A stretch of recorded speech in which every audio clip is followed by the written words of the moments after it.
Welcome to the Chop Team. I'm your host, Seth the Dark Child. I'm your host, Twin Zinc. Our show is about two guys and any friends that happen to come over with a topic that we want to chop up. This is our Barbershop style podcast. We discuss it all. If the fellas at the shop will go in on it, we will. Let's chop it up. We back. What's going on, Seth the Dark Child? Ah, man, bro. Just a little bit introspective today. Got some things to think about. Oh, that's how you feeling right now? Yeah, just thinking. Well, ladies and gentlemen, welcome to the Chop Team. So we got Twin Zinc, Seth the Dark Child. It is Sunday, 3 p.m.-ish. Be like that sometimes. Love it. But you see the topic that we have going on today, and it's keep it in-house. And you see, we're talking about money. And we want to talk about a few things today, but it all comes down by keeping it home. Keep it with your community, right? How you want to say this? See, I don't even know if I want to say with your community, because our community got some real bad holes in it, like filling up a laundry basket with water or something. Or maybe potholes. If you've been in any downtown, anywhere, they have potholes everywhere. So I don't know. That's a known theme around the world. Any downtown you go to got potholes. Exactly. But I do think that we need to learn to keep it. We need to give our children something. We need to pass on our descendants something. And we're not doing a good job of it. You're not doing. When you say we're not doing a good job about it, explain. What do you mean by not doing a good job about it? And mind you, and this is, I like how you said that. So it's not really about particularly race. Nope. It's really about if you're in a relationship or marriage, whatever, and male or female, whoever, or both of y'all create wealth, but somehow throughout the years, that wealth does not stay in the house. The wealth decides to disappear or separate or split or decrease. Yeah. So go ahead, Seth the Dark Child. Go ahead. And that's exactly what you were saying. So listen, first, I would like to say as a disclaimer, I don't know much at all about financial planning and estate planning. Right. So but see the professionals for this information. Yeah, see some professionals. But on the other hand, please do see some professionals, because I read an article recently and it said that by 2050, the average value of a black family in America will be worth $5. The average net worth of a black family will be $5. Even today, I only know this for women because it didn't populate it for men. The average black woman in America, and I'm only saying black, this is not a racial thing. I'm not even taking it there today. But part of it is we need to acknowledge that race is a factor. But the average amount that a black woman in America has in her bank account as of 2019 was $23. $23. And that sounds crazy when you assume the fact that people like Serena Williams might have $23 million in her account. And they still averaged that into black women, and they still came up with $23. Well, that's because we have millions and millions of women, and unfortunately, there's only one Serena or maybe two. You got Venus. So I'm just saying. I know what I'm saying, but there's not too many of hers running around. That's the point I'm trying to make. But that's the problem. That's actually the problem, because that involves real talk. Once again, this is going to be all rambling, but it's going to hopefully it'll have some nuggets. You got to understand, when they say black women, they counted Beyonce. They counted Serena Williams. They counted they count all of Oprah. These are all black women in America. Oprah is worth billions. And you're going to tell me that the average woman has $23? They included them in this number. Oh, that means the average woman is in debt, real talk. If you take the top number off the list, the average person is in debt, not money in the bank. They got $23 in the bank and maybe $25,000 in credit card debt. You see what I'm saying? I see exactly where you're going with this. That's deep right there. That's go ahead, continue, sir. Exactly. But I've had a whole lot of conversations recently with different people for different reasons, and we as a people, black people specifically, we don't care about money being saved, invested, and we don't care at all about our futures. We don't care at all. We all think that somebody else will take care of it for us. And I'll blame it on this popular thing that people say is like, live in the moment. Craziest thing in the world. Live in the moment. And when a lot of people are living in the moment, they're not thinking about tomorrow, next year, years from now, or even for their kids. They want to do this certain thing, and whatever it costs, they want to do it just so they say that they did it. Mm-hmm. You know, I think one thing I've learned of being in marriage is that it becomes a selfless thing. Supposed to be. Supposedly, right? Like some things you have to. It's not about you anymore. Once you're married, mm-hmm. well, I'll say this: once you marry and have kids, because when you still married and no kids, y'all can have the most fun in the world. You know what I'm saying? You can travel, save mm-hmm. money, you can do all that stuff. And the selfless part comes in once you have kids, meaning that you have young generation little people that are going to be adults one day. You have to think about their financial well-being. You have to think about the life steps that you've been through as an adult personally. Like, you know what? If my parents would have had a savings account for me when I was 8 years old and now I'm 25 years old, mm-hmm. I could have not did a loan to start my business. I could have just put them in my account and start my own business, right? Mm-hmm. So this is the conversation and the thought process that we're talking about. But I hear it's a lot that I just want to live in the moment. I'm not happy. I want to do this. I want to do that. Mm-hmm. But you have kids and they need.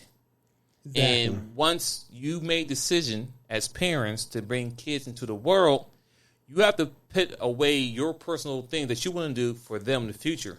Mm-hmm. Can you still do those things? Yes. But once the kids are maybe at a mature age where they can be mm-hmm. by themselves and you got money put aside for them, then mm-hmm. that's where you, wife and husband, y'all can go travel the world and don't worry about the kids because you're gone for a whole month and they have the house to themselves. But you raise them right so they can be independent. Mm-hmm. You want to come back to a house party or your house burnt down to a crisp, right?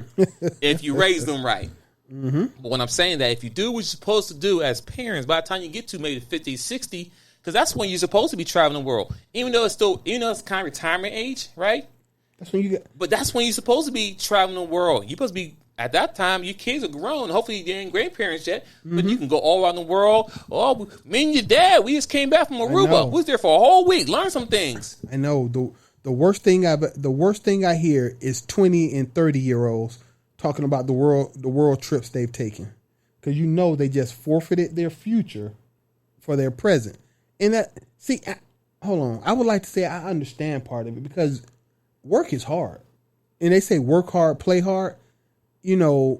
That's for people in different tax brackets. But, you know what I'm saying? The point being is that you don't want to spend all your money, all your time working. But at the same time, it doesn't make sense for you to have $8,000-$9,000 in credit card debt at 20 years old, 25 years old, because you took trips to Aruba and to Cabo. Right? And you didn't have the money, but you survived off credit cards, so you can act like you was faking it till you make it, right? And I've known females, not dudes. I don't see dudes making this. When I normally see dudes doing stupid stuff, it normally involves cars, shoes, and alcohol and drugs. I'll be honest. Women will spend money on trips and shoes and clothes too. But the point being is, I knew a girl specifically who whole paycheck went to pay 3 credit card bills. Wow. So she might have got a $1,200 paycheck. That $1,200 was 100% going to pay 3 credit card bills.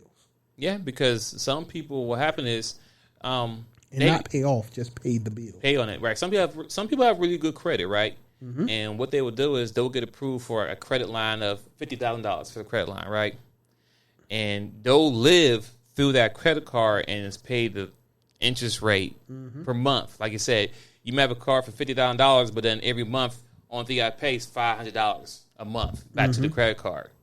So $50,000 to play with a $500, okay, I can do that. It's your money. I'm getting it right back, so I can go back and forth. Mm-hmm. But they don't know in the long term that's hurting them because let's say they have a car for $50,000, but then an emergency happened and they need $15,000. Well, they only got $5,000 left because they're in debt, right? Mm-hmm.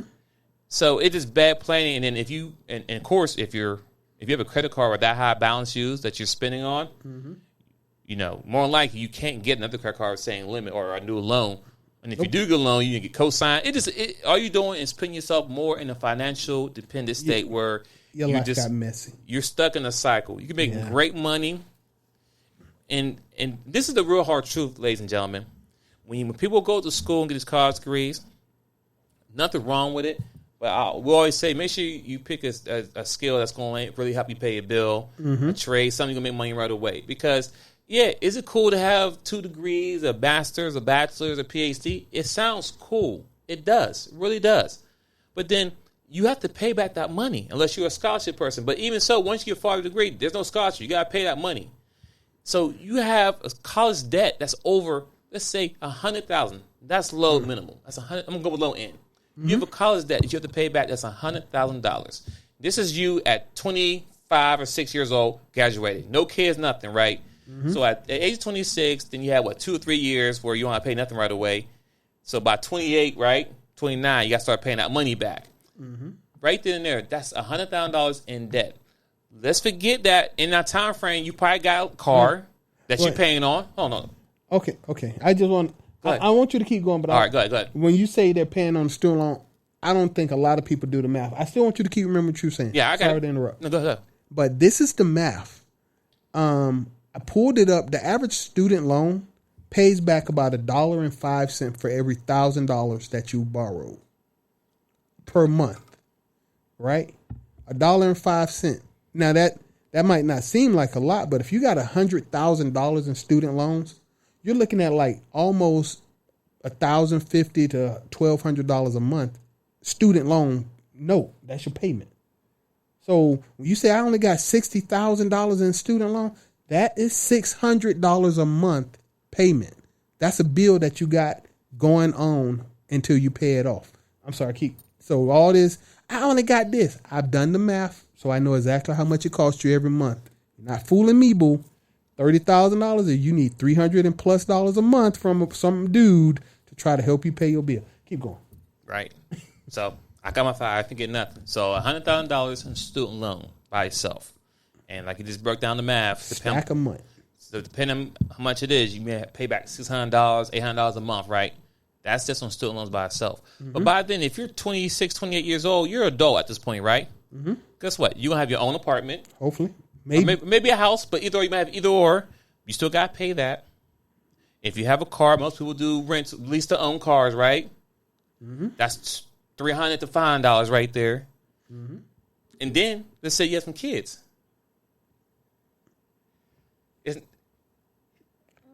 Sorry, sneeze. So with all that being said right there, that's a lot of debt right there. And then if you get married, then you have 2 people. So you have another person, a guy or a man, whatever. Y'all get together and y'all combine both y'all resources, and a lot of y'all had debt. I had debt. Now, I got lucky because my student was only $5,000 because I went to community college. But I got my degree and I'm making really good money on a 2-year degree. Actually, I went to school for free. That's a whole nother topic. That's a whole nother topic. But anyway, the point I'm trying to make is that financial debt is serious. So with all that money that I just kind of lumped together and gave you an idea of what you may have to pay, people have to pay that. So with that being said, I gave you the breakdown of all that. You get a job, and that job's only paying you. So with your degrees, I'm gonna be nice here. You'll find a job and don't give you $80,000 a year. Wait. Do me a favor. That's too nice? Yes, it is. Okay, but do me a favor.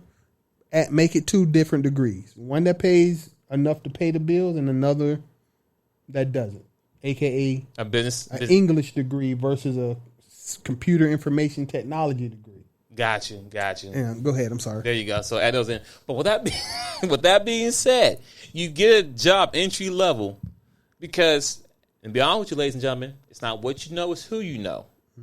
So if you in college getting these degrees, but you ain't making no friendship with anybody there, when you go to these job interviews, unless you know somebody, you're not going to get the job that you want, the money you want. But let's say you get a job, you had $80,000 starting out, right? That's good money, right? But we just factor in, you got to pay over $100,000 back in student loans. That's $1,000. I just factor in, you got to pay back the car note. I got to factor in, you got to pay back your mortgage or your renting. And if you have kids. So when you say you're a 6-figure or whatever person, you make us money, where? How does it make any sense? So with all that being said, now we bring up to the kids. Now you have kids that you are raising now, right? You have one, you may have two. But at the end of the day, we want our kids to have the best, right? So instead of us trying to this, every year try to do a big, okay, this year we'll go Disney, this year we'll go to California, we'll travel here. But all that being said, if somebody talked to you about getting a life insurance and paying maybe $40 a month, oh, that's too much. That's too much. Oh, my God. You know what I'm saying? Oh, what happened if in 30 years I don't die? I mean, you lose that money, right? Depends. This new life insurance, I'm not your specialist on this. I know somebody, her name is Miss I Speak Life. She's getting into that, so it might be somebody wanting to get in touch with. You're covered on IG. Check her out. But with that being said, if you drive a car, you have car insurance, right? I've been driving my car since I was 18, and I might have been in 3 accidents since then, right? Were they any of them your fault? Maybe one. I did fall asleep driving. That was like the first major accident being young. But after that, since then, I've been a good student driving. So you drive on wood, just I ain't trying to jinx myself. So you drive for 6 months, you don't have no accident, so you just lost that insurance money. Right. Do you complain? No. Do you still buy some more and go keep driving next month? Listen, I've been driving. Like I said, I'll be 40 in January, and guess what? I pay insurance. The whole pandemic happened. My car has been sitting outside almost a year and a half, gone nowhere. I know, bruh. Less than 10,000 miles. The only reason why I did an oil change because it's been sitting so long. It wasn't time to do an oil change yet. I just did because it's been sitting long enough, and I don't want nothing inside to get messed up. So I got an oil change just because. Why you think I drive over here? I got to move the car for some reason. So the point I'm trying to make is that. So what I was saying with the whole life insurance, right? Because we're talking about generational wealth. We're talking about leaving stuff for our kids. You have to understand that tomorrow's not promised. Nope. The pandemic has happened. And I'm not trying to sell nobody on anything. We're just having this conversation about money and resource and wealth. But if you don't have a life insurance on yourself as an adult, anything can happen to you. I can walk outside right now and get struck by lightning, hit by a car, or just have a heart attack. You just never know. Anything can happen, right? And instead of my family trying to come together and everybody, because funerals it's never fun, especially when you deal with the family. Because everybody's trying to pull money together. They're how we going to get this tombstone and we're going to bury them here. It gets to a whole nasty thing, right? God forbid I die before my kids. That's the goal. That's the goal. I die before my kids. And the goal is this, that when that does happen, there's nothing they have to worry about. Nope. Meaning that when it comes to Daddy passed away, guess what? He left this for you, left that for you. The funeral's paid for. This is paid for. Y'all getting trust funds. Whatever the case may be, and they set. That's how the other generation, other groups of people have been so great in life over these years. Because they think about their investment. They think about the future. Also, side note, we're watching football right now because it is Sunday. And Pat Mahomes got knocked out.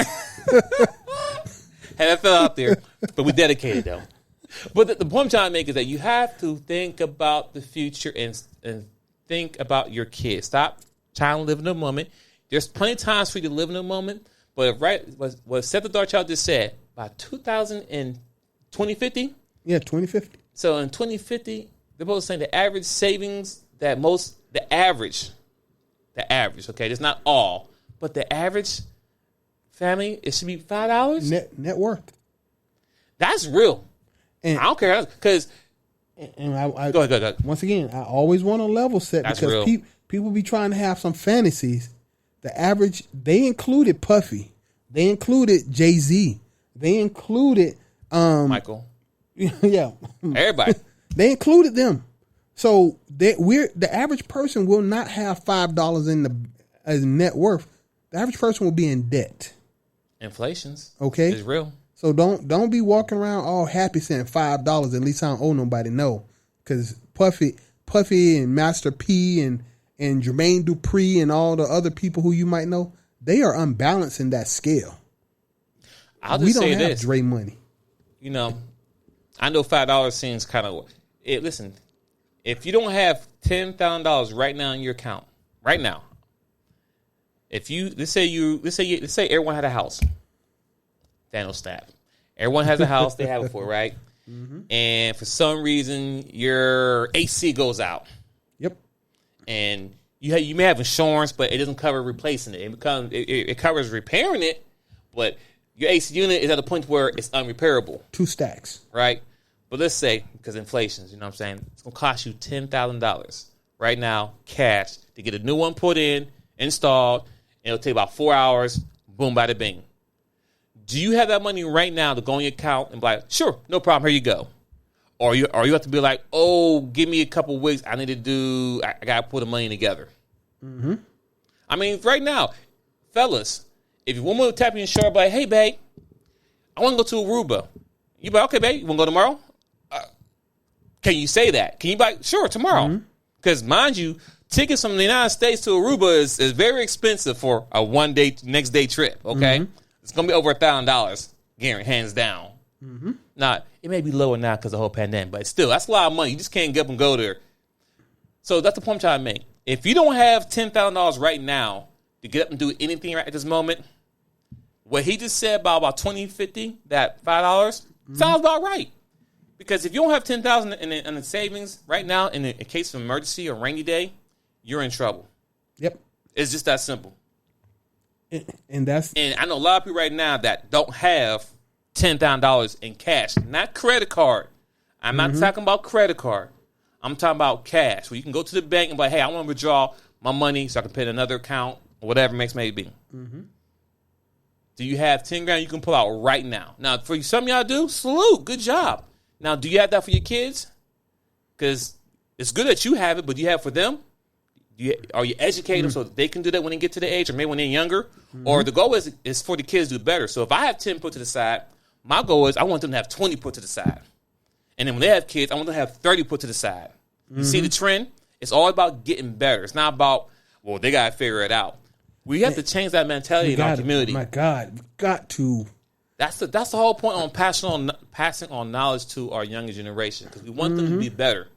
The only way to be better is we have to pass the knowledge. We can't have the mindset of like, well, they'll figure it out for themselves. That has to be the most asinine thing I heard from any adult when it comes to any knowledge. Even when it comes to marriage, old uncles and grandfathers or cousins, older men, and when you get married, they're like, you sure you want to do it? Like, yeah. And they don't say nothing. But then as soon as you have problems at home and then you chilling with them, oh, you welcome to the married life, nephew. Oh, come sit down with us. Welcome to the club. What club? Oh, you didn't know that was coming? Why you didn't tell me about this? Yep. One of my uncles did that exact same thing to me. Exactly. If you know there's a challenge, there's something that most men who are married will come to this problem, shouldn't you tell me this from the beginning? And it's not about that. Well, I'm not trying to tell you not to marry your woman or talk you out of it. I get that. But the thing is, I would like to have all the resources and tools so I can make the proper decision. So in the future, I can always go back and be like, hey, Unc, appreciate you, man. What you told me back in 1995, you was right. Or I want to be like, man, why you didn't tell me? Oh, nephew, you had to learn for yourself. Double fingers. That's what you get. Exactly. You know what? I'm in that same situation. I'm gonna be 100%. I'm gonna be 100. I much rather you say, I told you so. I told you so, than to be like, I ain't saying that because I didn't want to make you mad. Tell me I told you so I can at least say you're right. You did. Man, I was hard-headed and I went the my own way. But you at least provided the opportunity for me to learn. Once again, I always talk about these stats, and it's the thing is, let me tell you something happened this weekend. Uh-oh. Let me tell you something. Story time. Hold on. I know it's real funny. It's real funny because I went out to dinner, right? And have a girl. Huh? Was this a date? It was business, I think. Oh, okay. All right. Go continue. It wasn't romantic. It was business. Okay, business. But either way, but it was at a Japanese steakhouse. How about you?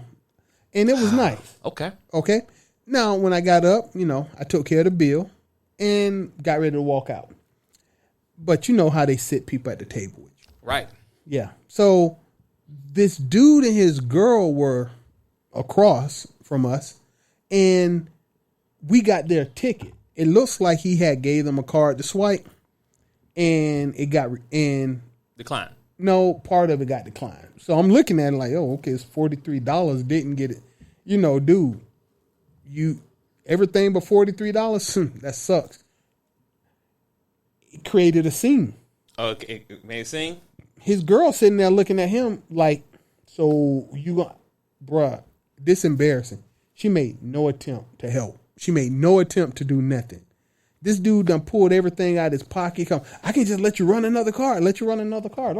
Okay, fine. So me and my person, we walks out, right? Me and her out at the car talking in the parking lot afterwards. And we might have stood out there for 15 minutes. Talking. Okay. Before we seen him and his girl walk out. Oh, wow. Of the restaurant. And she got in her truck, which was a nice SUV. And he got in his car, which was a nice car. And, bruh, let's just say they just took two different ways out of the parking lot. So he was done for the night. But my point being, like I said, we got to keep it in house. Okay, bruh, if you can't afford to date, why were you dating?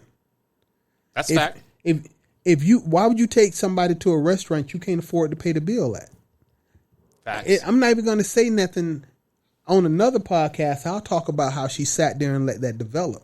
Because I would never, even if my girl was treating me, if she hesitated for half a second to take care of a bill, I would have squared it right up. I would never have let you become embarrassed in public if I could afford to take care of that.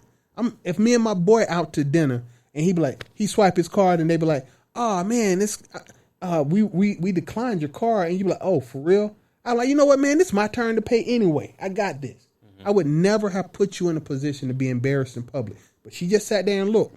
We're gonna talk about that on a whole nother podcast. Yeah, that's a whole nother show by itself. Because my mind went, wow. Okay. Yeah, that's a whole nother. But the point being is, once again, bruh, you flossing for who though?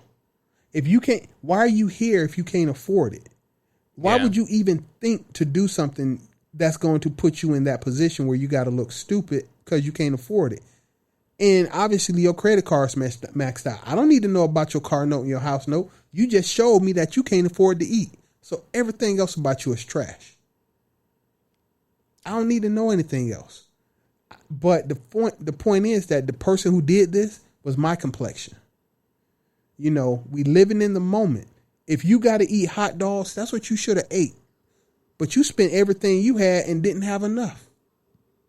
Same as buying shoes and Jordans and cars and stuff. Oh, he got in a nice looking car. I want to lean towards it might have been a BMW. Mm-hmm. But how you gonna be declining your credit card and getting a BMW? That goes back to what I said before. People rather look nice, look great, right? Mm-hmm.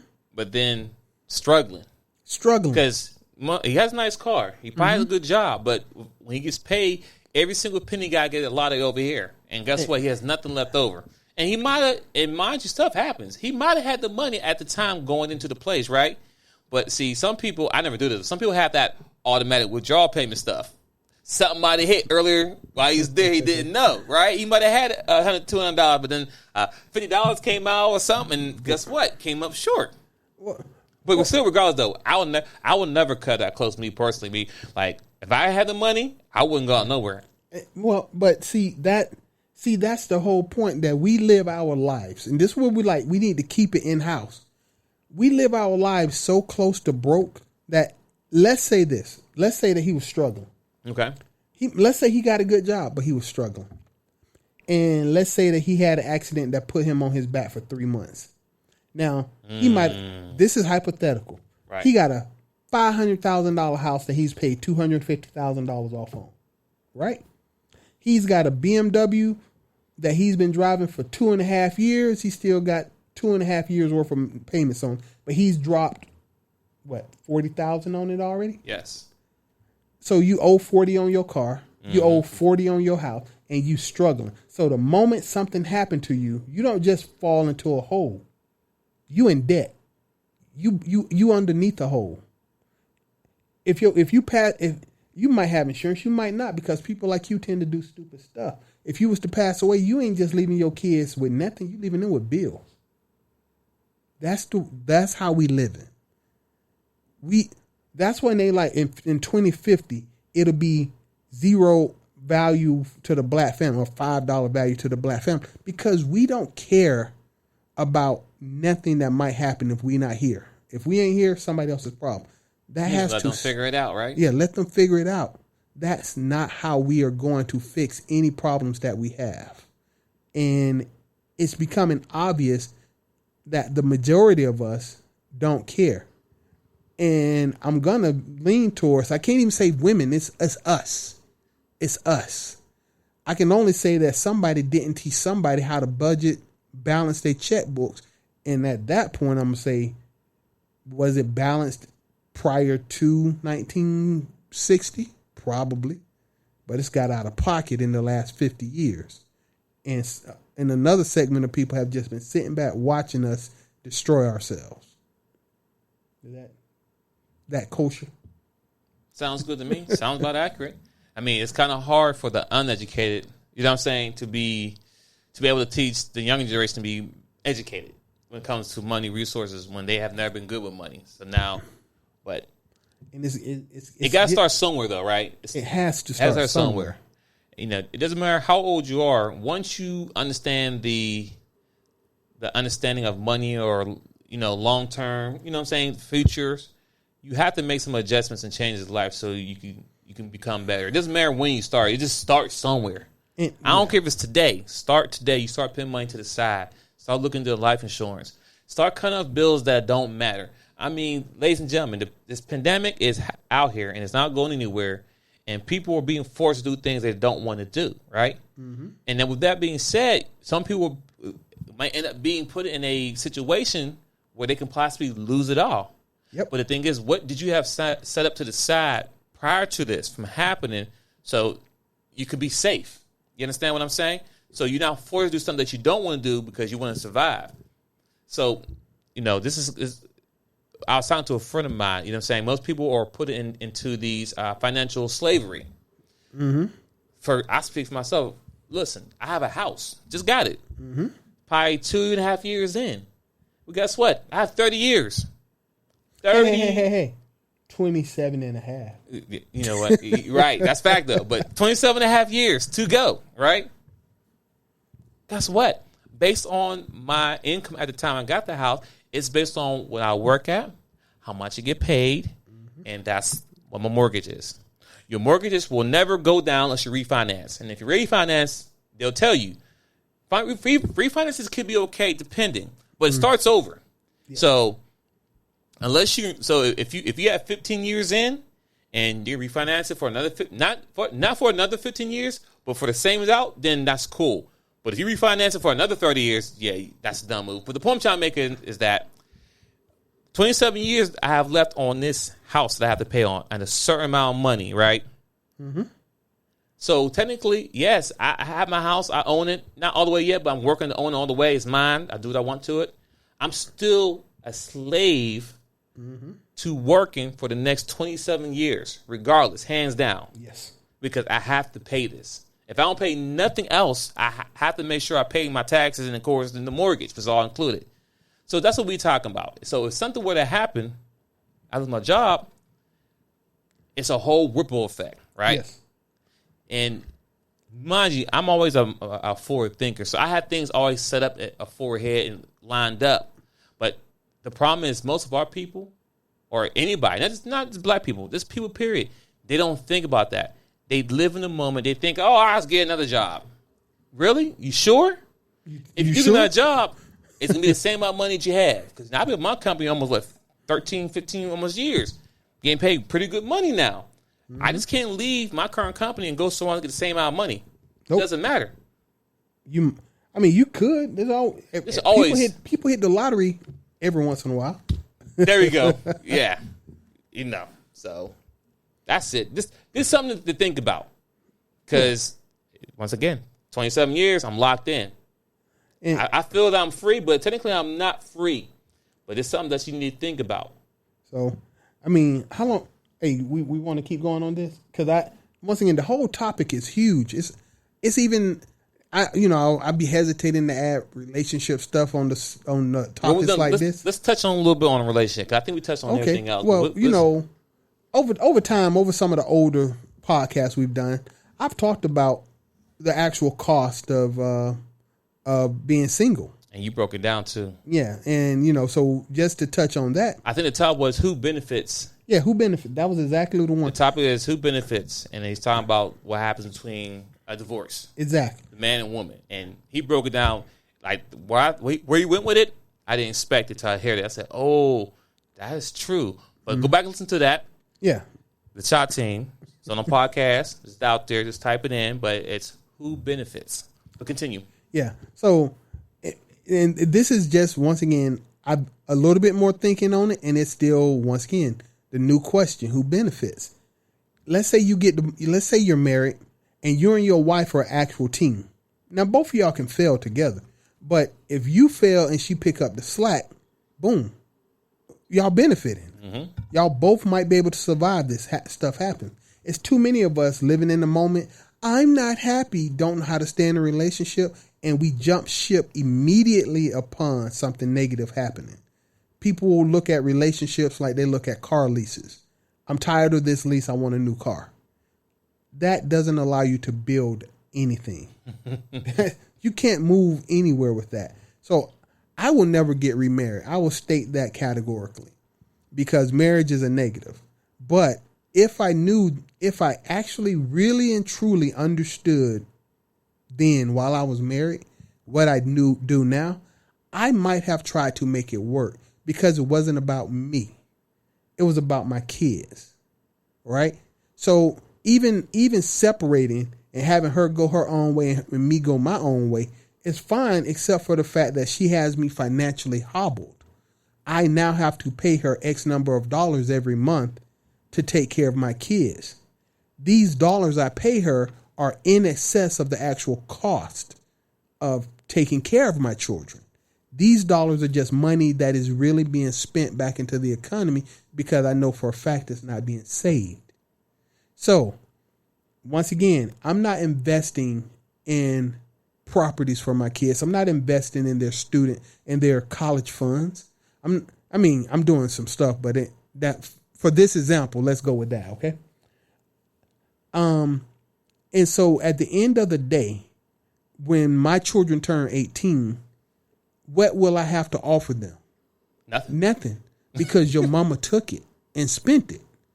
And it was in excess. And I say this because I do numbers. I'm an analyst by profession. Numbers are what I do. She took in excess of what she needed and she spent it back into the economy. So yay, America, go stocks. Didn't do anything for the long-term financial net worth of my children and my descendants. Now, once they turn 18 and I'm no longer paying child support, I now have at that point an opportunity to try to build on something to leave my children. But when you stop and think that you took, how long I've been divorced? 6 years off of that building for my descendants to satisfy someone's needs in the presence that was not required, that's a negative. That sets us back. How about this? Just real talk. $1,000 a month being invested with an 8% return over the course of 6 years, I might have made in excess of $12,000 as a return. That never materialized. That's gone. In addition to whatever I could have saved and would have been inside of their college funds. So now my children are looking at having to take out student loans that they might not have had to do had we remained married. So what he's saying right now, ladies and gentlemen, if you didn't really catch it or not, a lot of stuff. It's a lot of stuff there, but this is one of the cons when it comes to divorcing or breaking up the home, right? Because what you're doing overall, you're taking their resources and you're not keeping it in the house. You're taking it and you're taking it away. Because like Seth Darchild just said, when we were together, right, we have one big pot of money that we can do many things with and grow for the future. But now once it's separated, that money that would have been in the house now has to be sent to you, right? So let's say it's $1,200. $1,200 have to be sent every month now, so you can supposedly raise our kids, right, and provide for them, which is in excess of the actual cost, right? So, but if we were still together, right, some of that money could be put to the side to investing for a savings account, life insurance, trade, mutual funds, all that. But now because it's being spent that way, and I still have to maintain all my bills and survive over here, and you do the same over there with my additional $1,200 a month that you're getting, there's really nothing I can do at this point to save additional money to make sure my kids are set for the future, because I have to survive now. And on top of it, I got to make sure they're surviving as well, because the legal system said I need to. So with all that being said, where is the additional money that I need to have to start saving for them? Because if you find out that I'm taking, if most of the time, not all the time, but most of the time, if the woman finds out the man is still making more money or living really great, she goes back to the court and asks for more money. And this is a fact. This does happen. Yes, they go back because, he got a new car, he got this. Oh, that means he got more money to give me. And I'll let you know this has nothing to do with the kids, because if I'm paying you $1,200 now and I'm surviving, but I gotta get a second job because I want to live comfortable, right? I want to take trips, I want to do vacations, I want to buy nice things and still take care of my business, right? I'm not saying I'm not gonna take care of my business. I'm gonna still take care of my business for the kids and stuff. But I still want to live my life too, right? I might meet somebody new. I might want to take them on a cruise and travel. But when they do that, they get mad. How you get more money? And now take me back so you can get more money. So $1,200 was enough. Fast forward. There's no way possible that a person, a man or female, when they separate, that they can build generation wealth for the kids by doing other things like mutual funds, because they have to survive right now. I don't care what nobody say. If someone's taking additional $600 per check from you each month, that's kind of a hard pill to swallow. Like, imagine right now, think about it, ladies and gentlemen, if you're working right now, imagine right now, if your bills are already tight, as they are right now, as you're paying bills, just imagine someone taking $600 additional out your check to go somewhere else, and you get no return on that. And no return. There's no at the end that when it's finished, you'll have a $120,000 saved up somewhere. No, that money is gone. You working how many hours?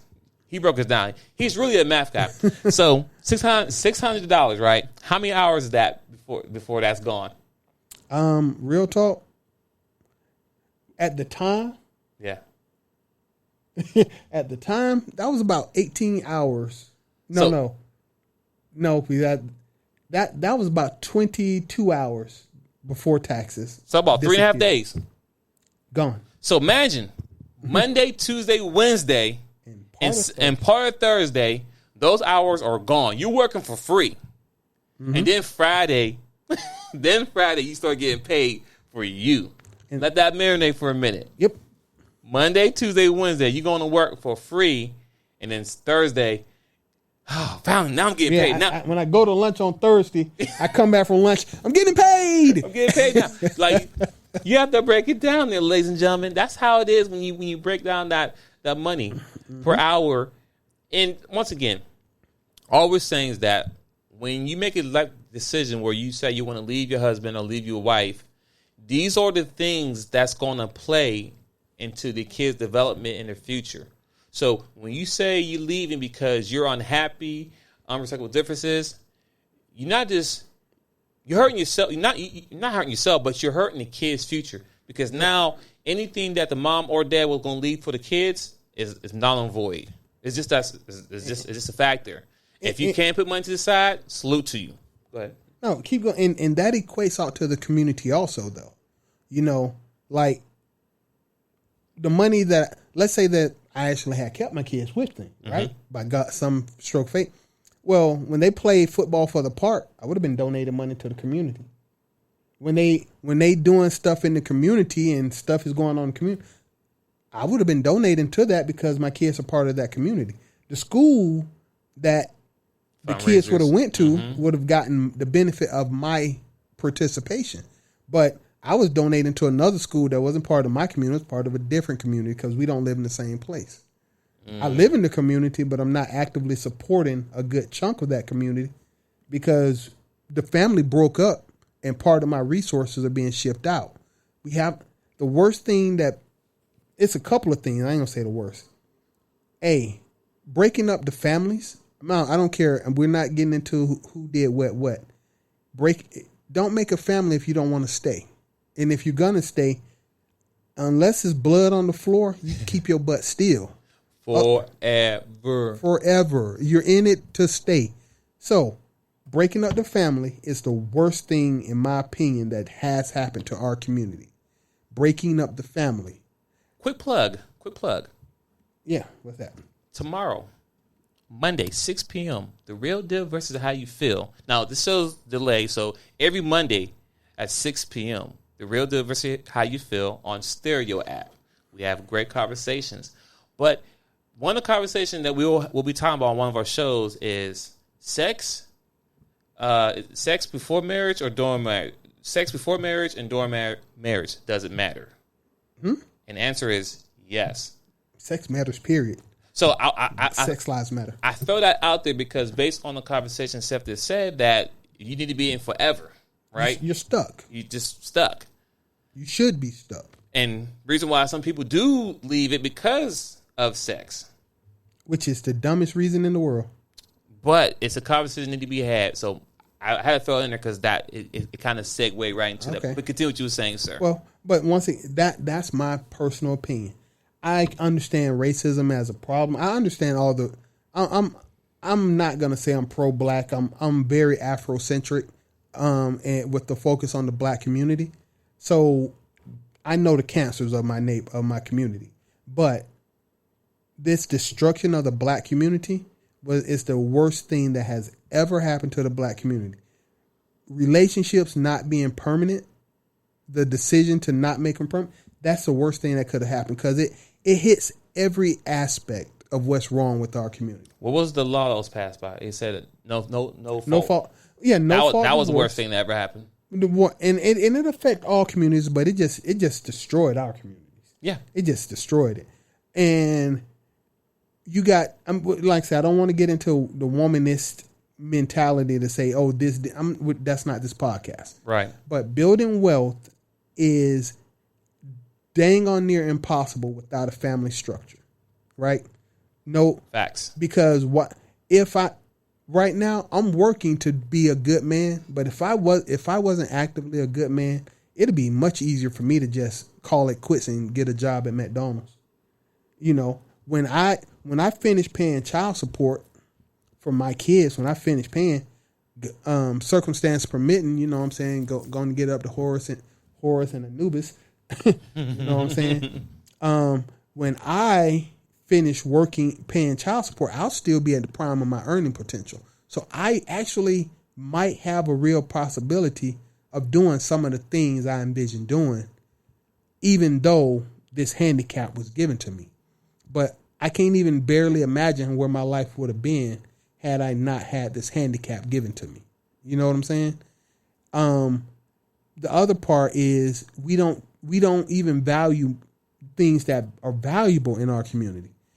We look at Jordans. We look at nice houses. A nice house is a nice house. I'm not going to knock it. But what I saw, I have a friend that just bought a house. She's 50 plus years old. Yeah. And she just bought a new house. I don't knock her buying a new house. Congratulations. But at the same time, why are you buying a new house at 50 if you're a single woman? Now, is this a second house or? No, sorry. This is where she lives. Oh, wow. I mean, I'm not. Her first house. Yeah. Well, I don't know if it's her first house. It doesn't matter.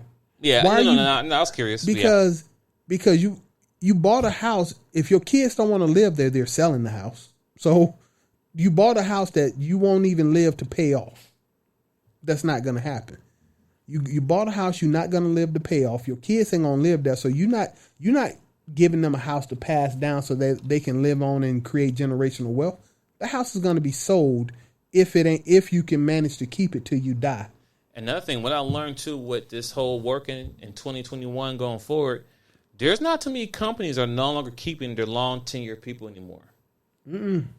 No. You better create some benefit. So, So with that being said, if she's 50 years old and she thinks she's gonna stay with her company for another 30 years, that's tough. Think about, you're retiring in 15 years, maybe 20 at the most. You'll be 70.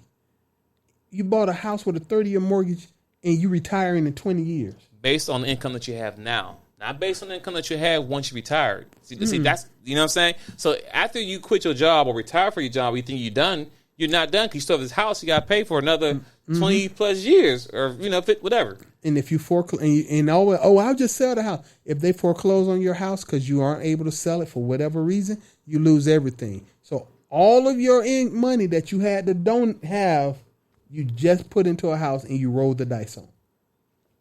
That was fair to your kids. Was that fair? I'm sorry.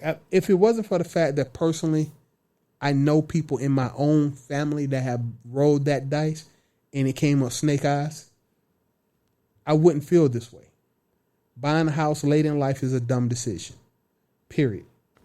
I could be wrong, but it ain't always roses and well, just know candy. The conversation may not be for everyone, but someone out there is going to hear this. I'm like, I didn't think about that, and it's going to hit a nerve, and it's going to work because the goal is to reach someone. I mean, not reach everyone, but it's going to reach somebody, and somebody's going to get the message like that makes sense.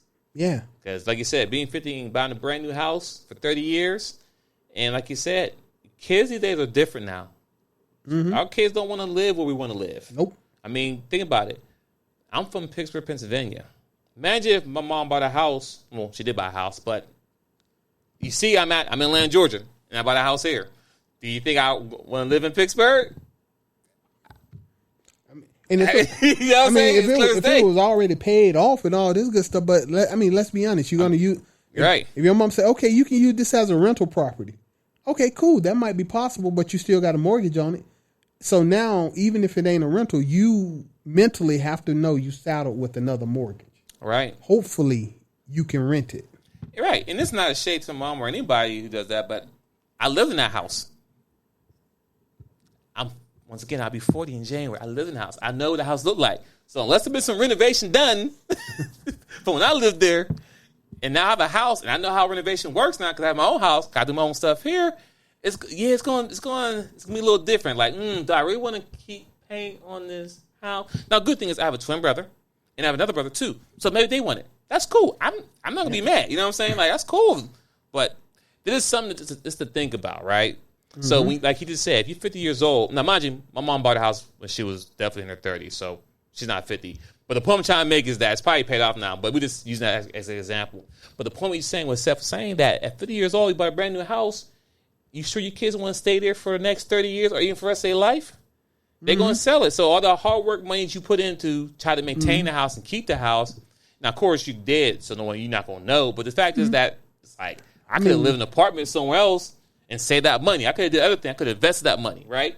Because I'm telling you, home ownership is not cheap. And, and like I say, it's just my opinion because I know because in my mind I see this. A, you're going to retire prior to paying off the house. B, you getting older, you might not even live that long. C, you hoping that the housing market is going up, but just imagine for one instance, something happened in 2008. Oh, man, I was here. So now you sitting there with a $300,000 house, and all of a sudden the market dropped down, so the value of the house is $150,000. And you 75 years old. And you bought the house for $2-something, but it dropped down, like you said, yeah, you thought it was going up, but stuff happens. And so now at this point, like I say, you're 75 years old, you've been in the house for 25 years, you still owe 5 years on it, but the value and the equity in the house has just bottomed out. It's gone. And I'm sorry to say it, you died. Not only did you leave your kids with an asset that's worthless, you left them with the bill. And we as a community keep doing it. When my mom passes, I have insurance on my mom. But also, too, real quick, like she said, you have a house, then you pass away. Mm-hmm. And most people these days don't have wills. Nope. We ain't even talk about that. And that's still part of the wealth because you need to have an outline what's going to happen to the estate your resources, and anything. But continue what you were saying there. Well, but I got to do part 2. But go ahead, continue. I mean, but it's all about because some of this, even though we're all over the place, we don't have a formalized outline of how to talk about it. Listen, we as a people, we have to. If y'all want to formalize it, make a comment, tell us to formalize it. We'll come back and readdress it. Facts, and that's fine because this is important. I got, I was talking. I can't always talking about people I know, right? But I know this kid, 35 years old. This dude literally made $50K last year that I know about. Any kids?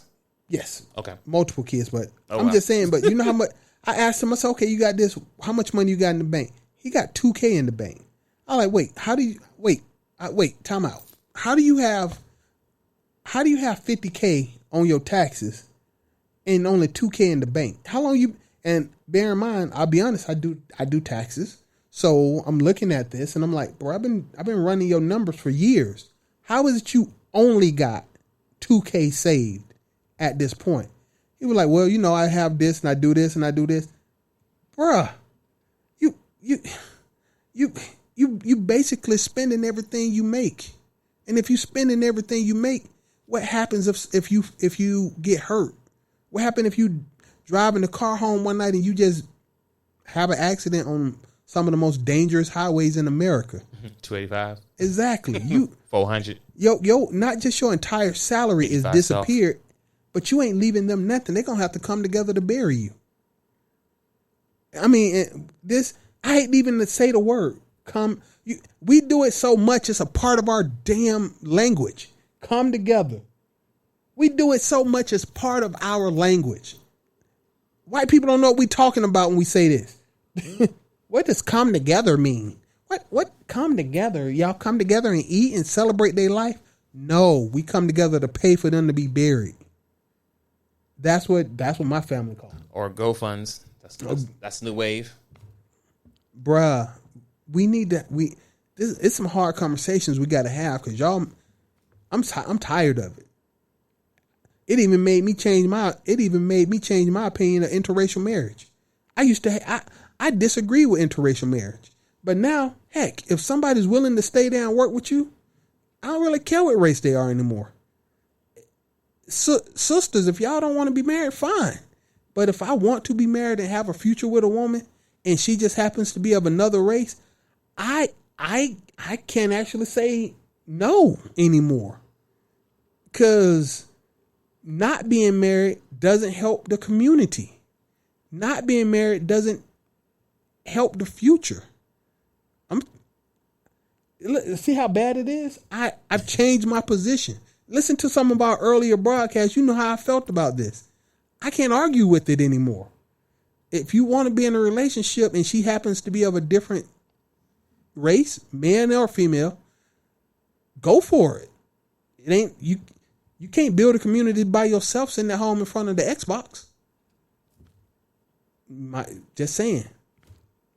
Anyway, I think that might have been a whole different one. If I lost the audience, I'm sorry. That might be a part 2 or something in the future, but that's something to think about. But we'll put a pin here. We've been on this pretty long enough, but if you want us to break it down, do a little more structure for this conversation, because it is a good conversation that need to be had. Yeah, if you want it structured, just let us know.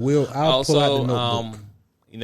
If you want us to do another one and get some people that have life insurance or in the financial field, we can try to bring them on with us and they can talk to you as well. Because these are the conversations that need to be had. Everybody's so worried about Lizzo and people body shaming. That's cool and all to XYZ to a certain extent, to each his own, what you like, what you don't like. Mm-hmm. But how is the conversation about her and her outfit or any city girl outfit, how is that going to benefit the community for the long term? Mm-hmm. I had people talking about that like, is any of that going to pay anyone's bill? How's any of that going to help anyone's kids in the future on how they manage their money? Nowhere. So until we start having more fundamental, more conversations worth something, we got to do better. But that was a good closing. Right? I like that. Thank you. This is Twin Zinc and Seth the Dark Child. Thanks for tuning in to us today. We'll see you next week, 3 p.m.ish. Tap in on Instagram, Dachopteam, Twin Zinc, and Seth Darchild. He be on there once in a while. He got to get more active. But we be there, I hate Instagram. That's how you it might be that I'm old. It might be the age. I hate Instagram. It might be. But either way, ladies, tap in. We out. Peace. Howdy.